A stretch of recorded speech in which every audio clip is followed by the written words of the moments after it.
dans les années 70 par les éleveurs professionnels de ruminants, les groupements de défense sanitaire sont des associations loi 1901 dont l'objectif principal est la gestion collective des dangers sanitaires en élevage. Les actions des GDS sont menées en respectant 3 valeurs: indépendance, solidarité et mutualisme.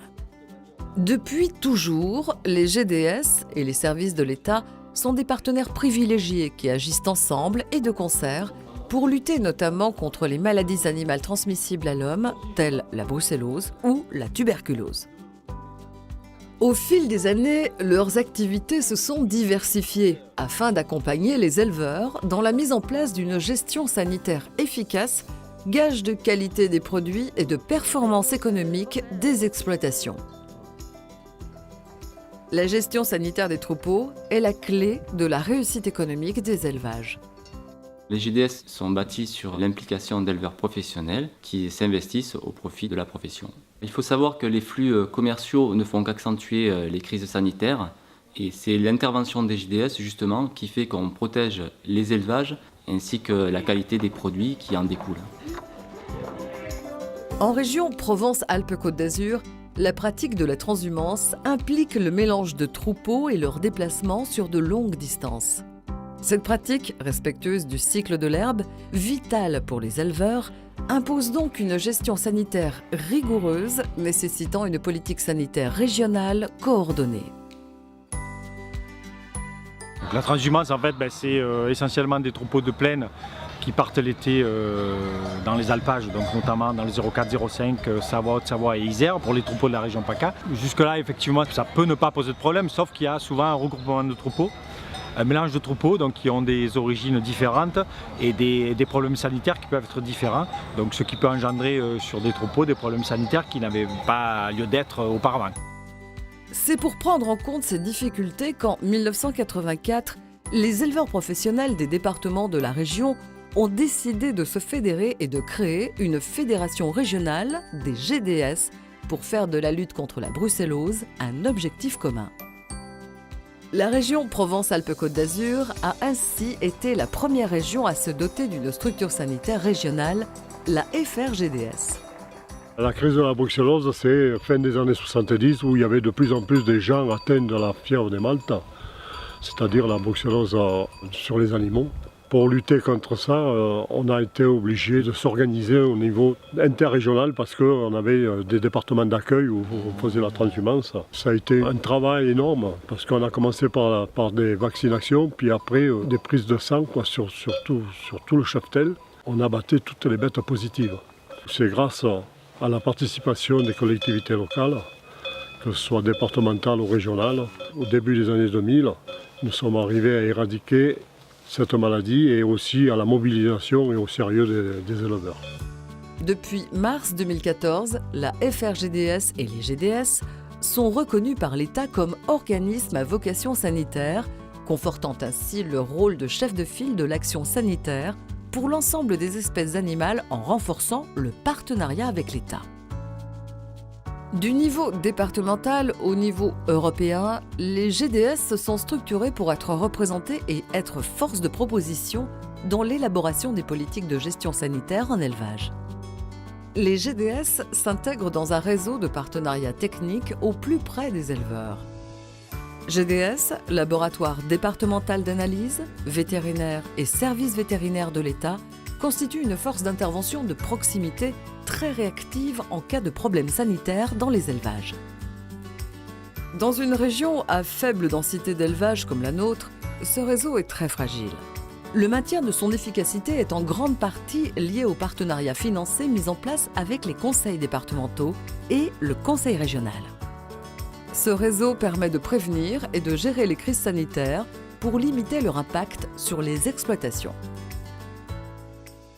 Le fait d'apporter un soutien à l'élevage est une chose qui est très importante. Ça coûte pas mal parce que c'est à la fois des aides directes que fait le département auprès du GDS.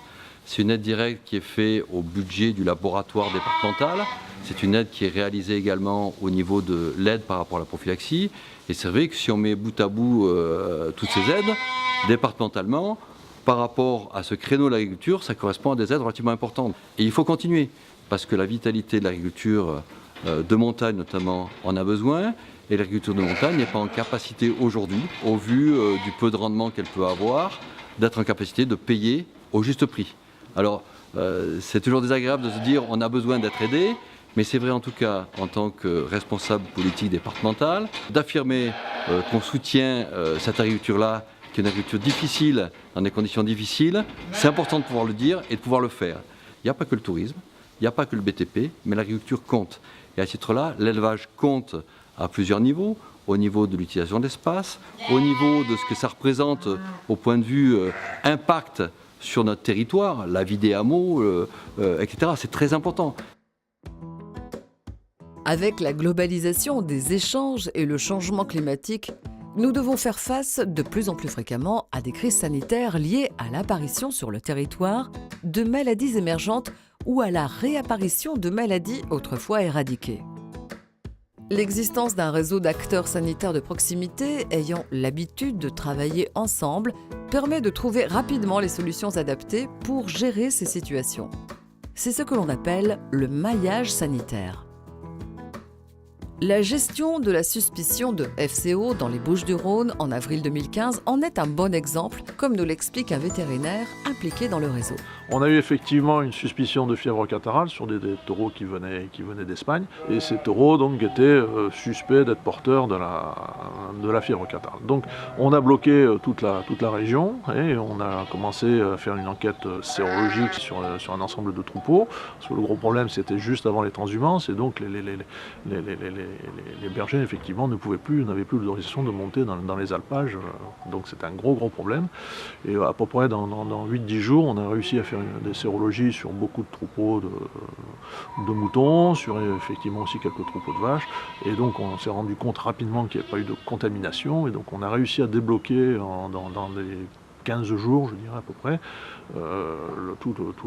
toute la zone. Et on a pu tout le monde a pu transhumer. Donc on n'a pas eu de problème suite à ça. C'était une alerte grave, mais qui n'a pas été suivie de conséquences. Les actions des GDS concourent aussi bien à la prévention, la surveillance, qu'à la lutte contre les différents dangers sanitaires. L'offre de services est diversifiée afin de répondre à l'ensemble des problématiques rencontrées dans les élevages. Les GDS mènent des actions de surveillance dans les troupeaux qui permettent aux éleveurs d'obtenir des qualifications gages de la qualité sanitaire de leur cheptel. Ces qualifications sont essentielles pour tout mouvement d'animaux, notamment la transhumance, pratique vitale pour les élevages de la région et la vente d'animaux. Lorsqu'un problème sanitaire est détecté dans un troupeau, les plans d'audit et de suivi sanitaire en élevage sont mis en place par les GDS avec le concours du Conseil régional PACA afin d'accompagner les éleveurs vers les solutions adaptées. Les orientations régionales et l'organisation des professionnels n'a cessé de s'améliorer, notamment au travers des PAS, les plans d'action de suivi sanitaire en élevage, avec le soutien et le financement de la région. Ces PAS sont gérés et pilotés par les professionnels en fonction de l'actualité sanitaire des maladies non réglementées, sur des maladies qui ont un impact économique important sur les élevages. Pour aider les éleveurs à surmonter les difficultés financières liées aux conséquences d'une maladie dans le troupeau, les GDS disposent d'un panel de fonds de mutualisation et de caisses de solidarité, aussi bien au niveau national que local. Le réseau ne laisse personne au bord du chemin. Les JDS ont monté des caisses d'indemnisation parce que les éleveurs ne sont pas forcément assurés pour des maladies. Et grâce à cela, ils peuvent effectivement avoir moins de problèmes financiers par la suite. Il existe deux fonds d'indemnisation. Le fonds de mutualisation national qui permet d'alimenter tous les éleveurs et un autre au niveau local, les caisses coup dur, qui est basé sur le même principe mais qui sert au département. Au printemps 2015, on a eu un problème sur la chaîne du lait. C'était dû à une chèvre qui sécrétait du mauvais lait. En faisant des autocontrôles, le GDS s'est rendu compte de ce problème. Sans que je leur demande, ils m'ont contacté. Ils sont venus le lendemain sur l'exploitation et pour nous aider à trouver ce problème et le régler. Et en prenant en charge à leurs frais des analyses de lait et tout ça. Et c'est grâce à ça qu'aujourd'hui ça fonctionne. En cas de coup dur, on sait qu'ils sont là et c'est bien. Les autocontrôles sont importants pour le type de production qu'on fait. Alors, mais sont importants notamment pour les éleveurs qui sont également transformateurs et commercialisants. Ainsi qu'il y a besoin, pour rassurer le consommateur d'une part, mais pour répondre également à la réglementation concernant l'agrément des fromageries, de faire un certain nombre d'analyses. Au minimum 4 autocontrôles par an. Parce que l'action sanitaire se fait en premier lieu au chevet de l'animal et que l'éleveur est le premier maillon du système sanitaire, les GDS proposent des formations afin que les éleveurs puissent jouer pleinement leur rôle. La formation nationale éleveur infirmier de son troupeau est déclinée dans la région pour s'adapter aux différentes espèces et aux différentes productions locales. Cette maladie, la bénoisiose, qui est arrivée donc, chez nous il y a 5 ou 6 ans, elle est arrivée certainement par l'utilisation des alpages, donc alpage collectif, donc, où beaucoup de troupeaux sont mélangés. Elle est transmise par un insecte piqueur. Quand ça arrive dans un troupeau comme le nôtre, ça fait très mal, puisqu'on s'est retrouvé en 6 mois avec, puisqu'on a fait faire des analyses par prise de sang, où on a 60% du troupeau qui était atteint et où on a été obligé d'éliminer une quarantaine de bêtes. Donc qui avaient soit des kystes qui étaient détectés par le vétérinaire, c'était principalement ça, soit des bêtes qui étaient très atteintes, qui sont mortes carrément, puisque au début c'est très violent. Alors aujourd'hui, il n'existe rien autre que des insecticides qui peuvent être mis sur le dos au départ en alpage.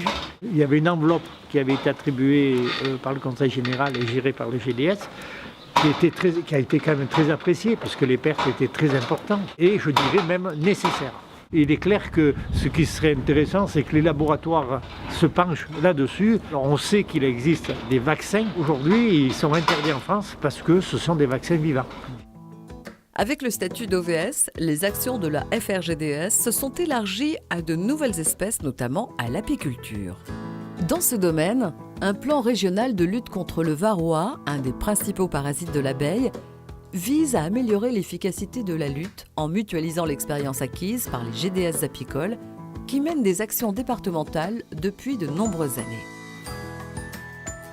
Les caractéristiques essentielles du réseau, c'est qu'en fait, ensemble, on est plus fort, on travaille mieux, on progresse plus rapidement. Notre ambition, elle est de maintenir un réseau sanitaire important, réactif, qui soit capable de pallier à toute éventualité.